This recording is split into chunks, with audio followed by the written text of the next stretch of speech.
Real quick, so everyone knows what we're doing, we are doing a live No Bad Dogs podcast. And so we are live on Instagram. Hello, Instagram peeps. We are live on YouTube. Hello, YouTube peeps. And then, of course, we are recording the live audio here in the in-house studio at the Upstate Canine Academy. If you want to call in for today's show, Krista, what's the number? If you want to call in today's show, I posted a thing in my story that gives you the exact number. And so I want to start the topic off with some basic information about dogs and what we deal with on a daily basis. And I'm going to start off with a topic, and then if we have some callers, we'll take those callers. Again, for you guys on Instagram, the number is in my story. It should be right in my story on the bottom of my post, so you guys can call at any time starting now. So the number is 518 400 2707. 518 400 2707 is the number to call in. So really quick, I want to talk about the differences between a therapy dog and a service dog. We get this question often. We get this question a lot, actually. And the biggest difference is a service dog. There's many different shades of services that the dog can do. So the service dog could be anything from helping people with emotional stuff, helping people with physical stuff, meaning picking up keys, opening doors, comforting them when they have medical issues. But a service dog generally is almost prescribed from a doctor, and then that dog is either bought or given to the patient or persons by a service dog training company. And a therapy dog is exactly how it sounds. It's a dog that offers therapy to people.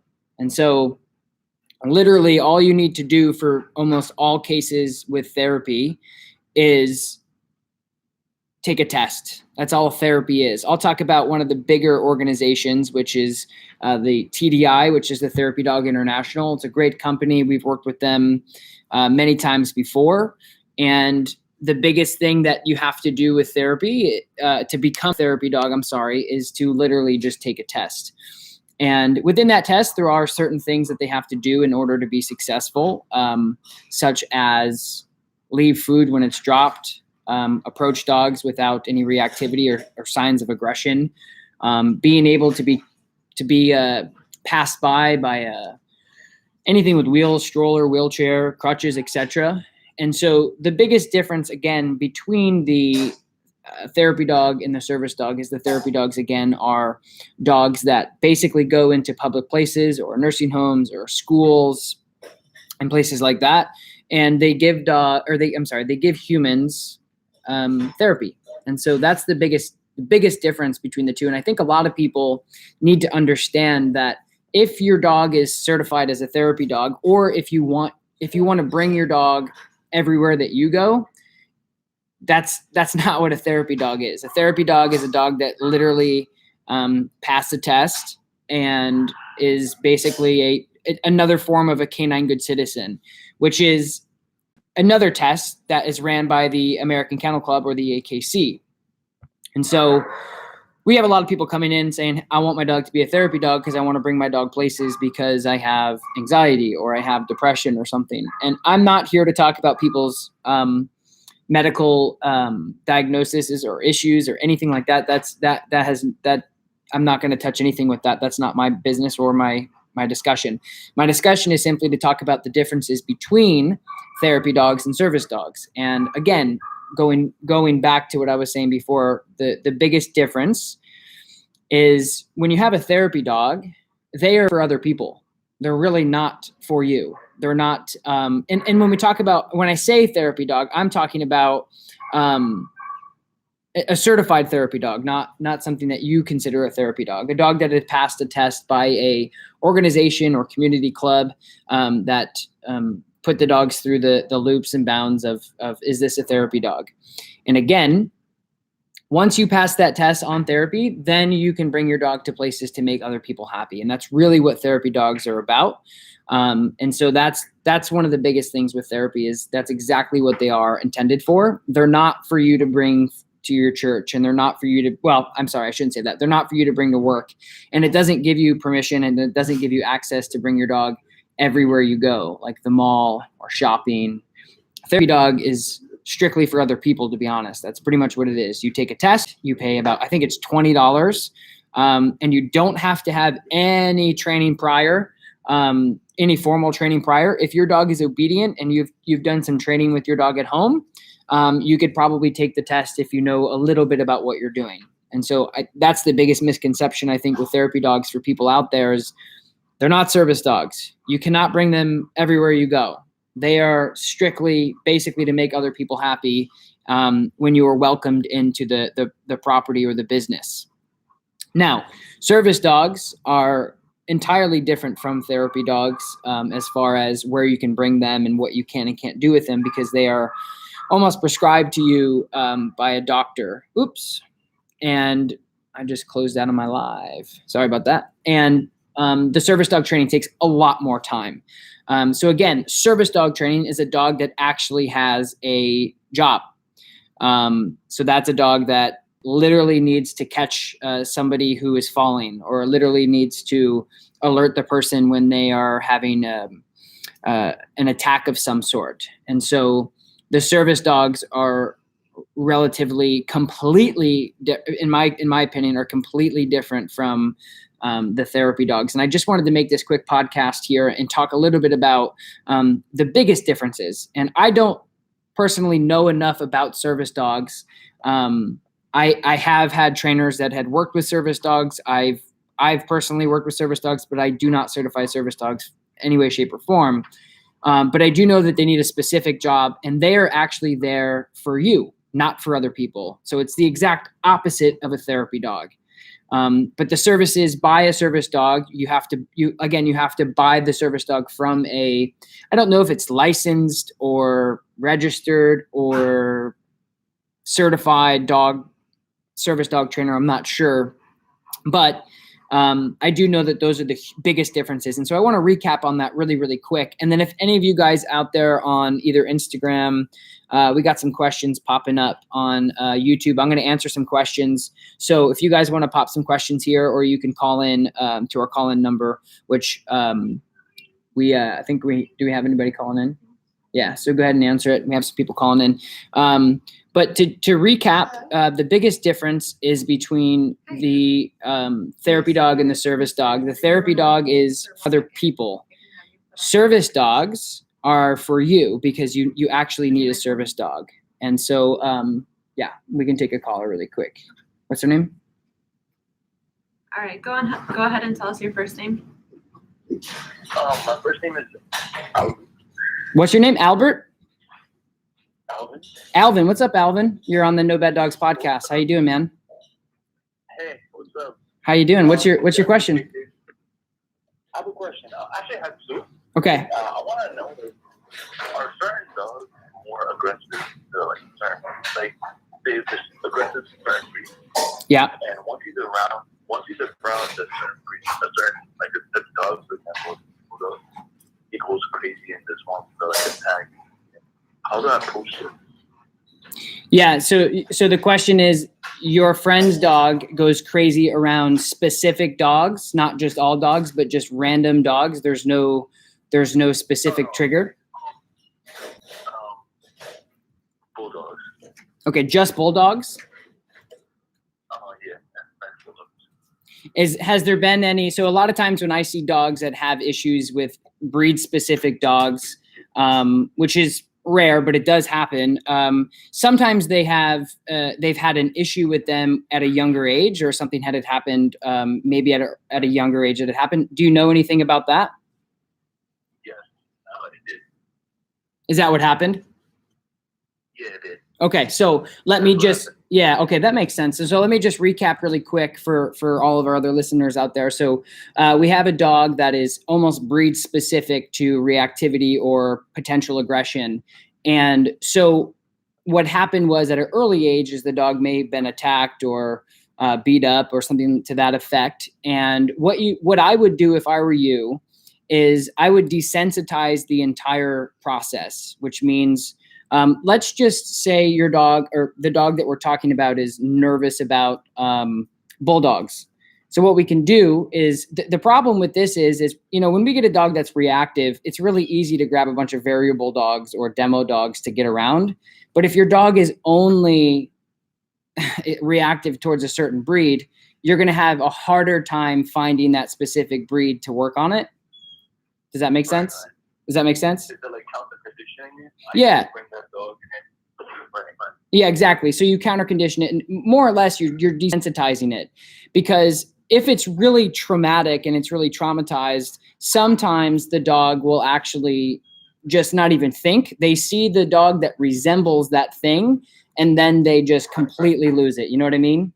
And so, exactly. Yeah. I was walking by and I took to the park too, and then probably 10 dogs on the way. Nothing, right? She was fine, everything.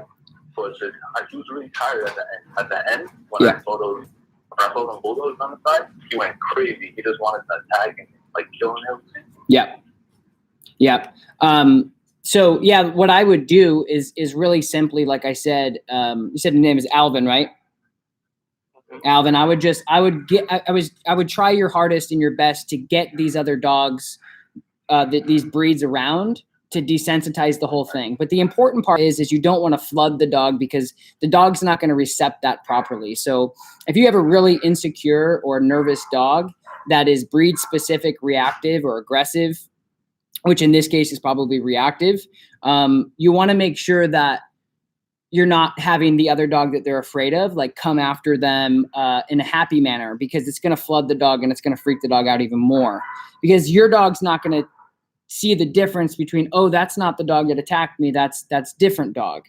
They're going to see the breed, they're going to resemble it, it's going to give them flashbacks, and that's what's going to happen. And it's kind of just like a younger kid on either end of the spectrum, where you have somebody looks like your dad, and a 5-year-old runs up and hugs that person because they have the same hat and jacket, and then the dad looks down and it's not them, and then they get freaked out by it. So it's kind of the same process. So what I would do, man, is desensitize your dog to the breed as much as you possibly can, responsibly, without a lot of flooding going on, which means I don't want the dog to like chase the dog down and scare the crap out of it. Right. Does that make sense? That's exactly. Yeah, it makes sense, because I was thinking about how to flip the trainers with this breed and then start working on it, but not everybody has that breed to work with. Yeah. That's the best way. I was thinking the counter condition and work on it. So. That's it, man. Counter condition as much as you possibly can. If your dog is afraid of another breed specific dog, get the other dog in the room, do a lot of positive reinforcement with the dog, do a lot of just fun, positive things. Your dog is going to be super nervous at first, but get the dog desensitized to the whole thing, and then that should work. That should work just fine. Just take your time with it, Rush. All right, thank you. Do you? I'll give you sure everything. I was planning to work along these steps. Yeah. All right, thank you, man. Yeah, man. Good luck. Thanks for the call, and I appreciate it. No problem. All right, brother. Have a great day. You too, man. Thank you. Bye-bye. All right, so that was question 1, and we did that really quick. Krista, what's the I'm going to give the call-in number here to the people on YouTube. It's 518-400-2707, right? Yeah. Is the call-in number. And so we'll take a couple more callers. I'm going to answer some questions here on YouTube. If you guys on Instagram have any questions, put them now, because I can watch. I can see things now. Let's see. So what we're going to do is we have a question here from Andy that says, help. When dogs play with new puppy, he tends to bite down on her and not let go. We have 4 dogs total, and they only do this with the one dog. She's a 5-month-old puppy. So really quick, Andy, thanks for the question. I appreciate it. I would say that puppies are generally going to take the blunt end of the stick as far as corrections and things like that. And if you guys know anything about me, you know that natural dog training to me is exactly how it sounds, is what would happen if we had a bunch of dogs in the room and we didn't intervene at all? What would happen when these dogs just kind of socialized with each other, and what would happen at that moment is the puppy would get corrected for doing puppy things. And so it's not wrong or right. And you have two options with the dogs that are kind of going at a puppy or picking on a puppy. You have two options you dogs face, or you're going to let the other dogs correct the behavior. And that's really up to you. And so the best way to do that is, depending on how serious they get with it, is I would definitely make sure that you are correcting the dog, because if the other dogs are taking it a little bit too serious or they're taking it a little bit too far, it's probably not fair to the dog because they don't know right from wrong. And so you have, like I said, you have two different options. You can let the dog correct the puppy, and it doesn't sound like your dog really wants to do that or doesn't know how, not doing it appropriately. I have a couple dogs that are super good with that, and they correct puppies all the time, and they don't hurt the dog. They just simply say, hey, this is not your food. You're annoying me, etc. So that's what I would do, Andy. I'm going to take one question here on Instagram too. Oh, cool. So I actually just answered, how do you socialize a dog that is breed aggressive? I just answered that question, so you can go back and find it either on this live feed, or you can listen to this podcast when it comes out tomorrow. So I don't think, let's see. I'm going to answer one more here. If anybody's got any questions on YouTube or Instagram, go ahead. I'm going to do one on Instagram here really quick. When introducing your dog to new people, what is the best and safe way to do so? In other words, how do you show the dog that it's okay to meet new people as long as if you said okay? Well, it depends on the dog, because if the dog is trying to meet people in a positive way, then, meaning if your dog does have any intentions of actually hurting the person, or kind of actively going after that person, which means if your dog is trying to just go up and say hi to other people friendly, but they're doing it very rudely, then I would say I would work on your obedience. So you would get the dog into a sit and a stay, and then you can also have a release command. So you basically would tell the dog, okay, break, or go say hi. It's what we do a lot in personal protection dogs, that we basically tell the dogs when it's okay to go say hi to the person. And then if it's a negative thing, so if the dog is being aggressive or reactive in a negative way, I would simply, the best thing to do when you get an insecure dog that is being approached by somebody that they're not okay with, the best thing to do is just tell people that your dog is in training and not to have any contact with them at all. The best thing to do, again, with these types of issues when your dog is aggressive or reactive, is to have that person ignore the dog as much as possible, because dogs who are a little bit nervous are not going to like somebody they don't know in their face and asking them what to do. So either end of the spectrum, obedience is going to be the number one rule here. So I'm going to answer one more on Instagram, and if we have any other callers, you guys can call in now. What's the most important aspect of training a puppy for their long-term success as they mature? Great question, Amanda. I would definitely say relationship. Relationship over everything. When I get a puppy, we actually just imported a German Shepherd puppy from Slovakia that we really haven't done any training with, because relationship is the most important thing when you're dealing with dogs. So I don't put I've made the mistake. Trust me, I've made many mistakes in my day, and I will continually. But I have made the mistake before of putting too much pressure on puppies at an early age. And it's not fair to the dog, because you guys don't know each other yet.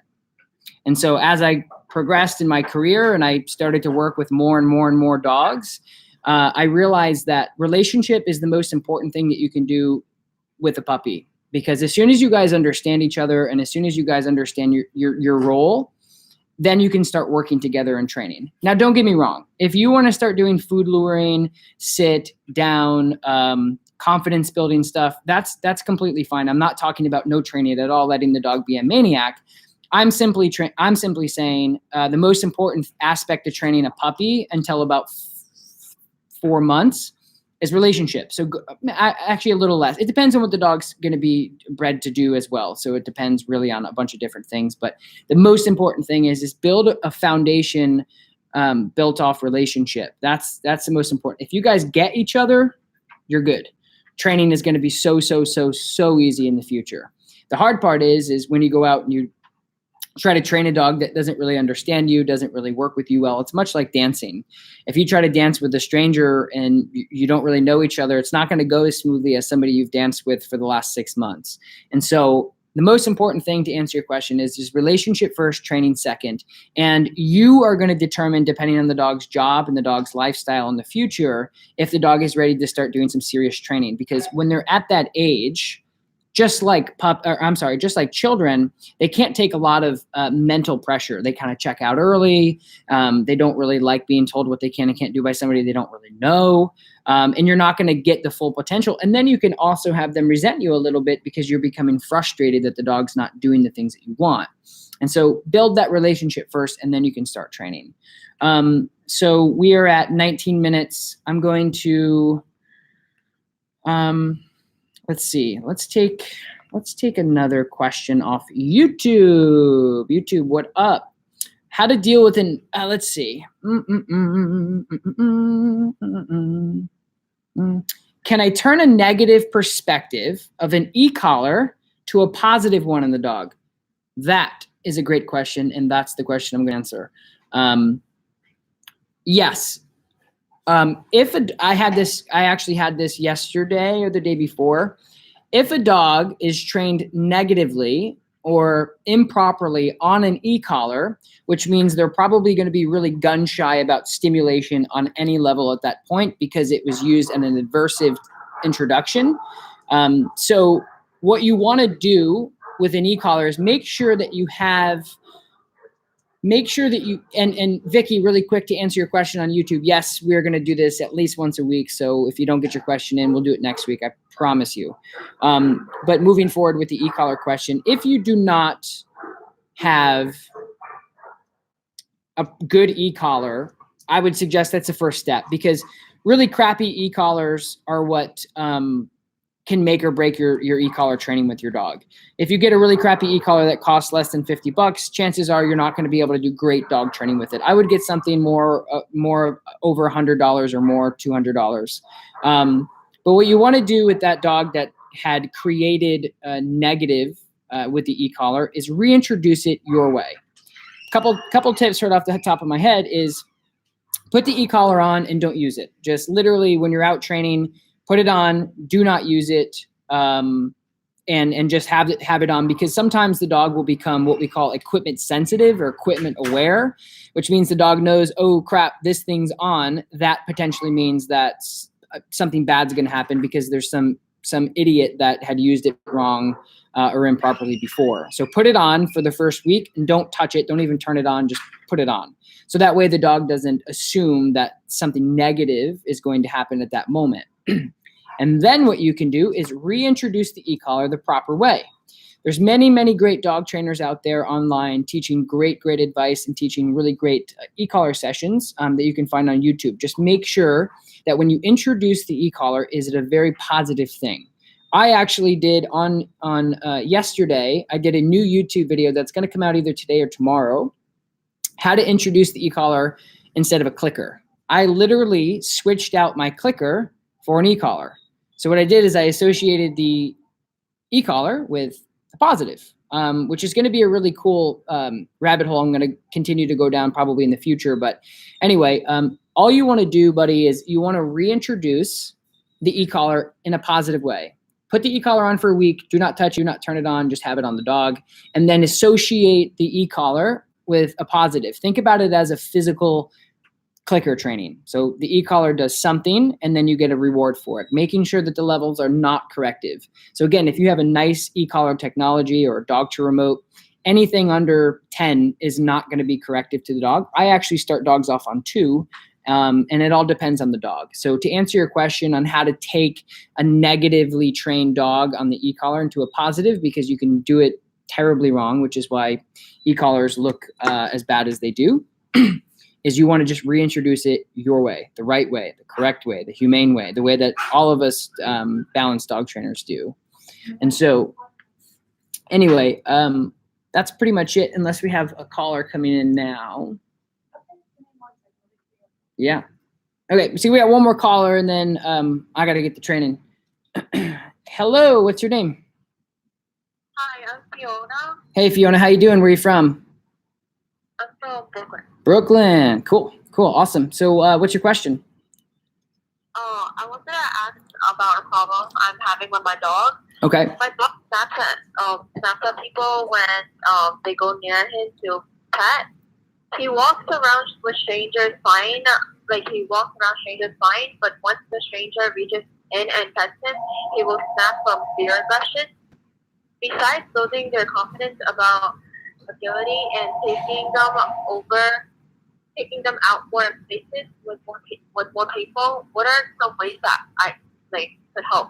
Yeah, and so for everyone out there who can't hear Fiona, the question is how old's your dog, and what breed is it? My dog is an Alaskan Malamute. He's like a year and a half. Okay, so we have a 1.5 year Alaskan Malamute that's snapping at strangers that he doesn't know that are trying to pet him. Is that correct? Yes. So that's a hard hole to go down. Not seeing the dog, but it sounds like, is it just people the dog doesn't know, or is it everybody? It's most people that he doesn't know, and sometimes he snaps out of nowhere around people that he knows too. Okay, so is there any articles involved at all? Is there anything to protect? I mean, is it often around you, or is it around food or toys or anything? Oh, around food. Always around food, or sometimes? Sometimes. Okay, so it sounds to me, again, not knowing exactly the whole situation, it sounds to me that your dog is protecting something. It could be you, it could be food, it has been food in the past. And so what I would personally do, my advice to you without judging everything, the whole situation with the dog, is I would simply teach the dog a leave it command, which would tell the dog that what they're doing is wrong. So the hard thing with dogs who don't understand that something's wrong is it'll never get better. And let me explain to you what I mean by that. Is if you have a dog that is doing something bad, right? That's growling, barking, jumping, whining, whatever, and you don't have a relationship of balance, which means if you've never told the dog that they're doing something wrong in the first place, it's going to be really hard for you to do something when it actually happens. Does that make sense? Yeah. So go ahead. I told him that it isn't good to snap at people. We say bad boy. Yeah. And then he would listen at most of the time, but other times he would forget about it. Okay. And so what you're doing right now is you're using a verbal marker to tell the dog that they're bad. And that's totally fine. You can say spaghetti for all I care. It doesn't really matter what you say. It's what the dog does after what you say. And so what I would do is, if your dog's food motivated, is that what I'm hearing, right? He likes food? Yeah, he likes food. So what I would do is I would teach the leave it command with the food away from the person. So you would do it almost positively. I have a lot of videos on my YouTube kind of going over these things. You would use it positively. So you would teach the leave it command in practice. And then the real game would be a stranger coming up to pet him, right? So you would get food in a bowl. You would teach the dog leave it with like a little slip collar or a kennel lead or something like that. So you would give the dog a little bit of pressure when he went for the food without your permission. Does that make sense? Yep. Yeah. Try the prong collar. Just be really careful about it, because if you get a dog that's redirective, and Malamutes typically are pretty pushy dogs, you just got to be careful on how you do it. And I could help you out in the future if you want to send me an email. I can help you out with it. But just make sure that the dog understands what leave it means or no means. Instead of saying like bad dog without reinforcement, it's not going to do anything. Which means if you're all talk, the dog knows that. So using the prong collar as a correction is totally fine. You can do that, but just make sure that the dog will respect that without the prong collar on. Does that make sense? Thank you very much. Yeah, you're totally welcome. And do you have any other questions? No. Cool. All right. Well, I wish you the best of luck. Just work on your leave it command and work on just teaching your dog a little bit of structure when there's people around. The other thing that you can do really, really quickly is you can just tell people not to pet your dog because he's a little sketchy at first. Yeah. Yeah. So yeah. Just do the best you can. And if you have any questions, just shoot me an email. Okay, thank you very Cool. much. Yeah, you're welcome. Thanks for calling. Bye-bye. Have a nice day. You too. Bye-bye.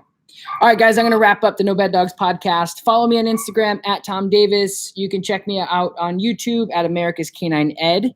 And you can like us on Facebook as well at America's Canine Educator on Facebook. That's it for today. I hope everyone has a wonderful day. Thank you guys so much for listening, watching, and calling in to the No Bad Dog podcast where we love, live, and work with dogs. Peace. Good.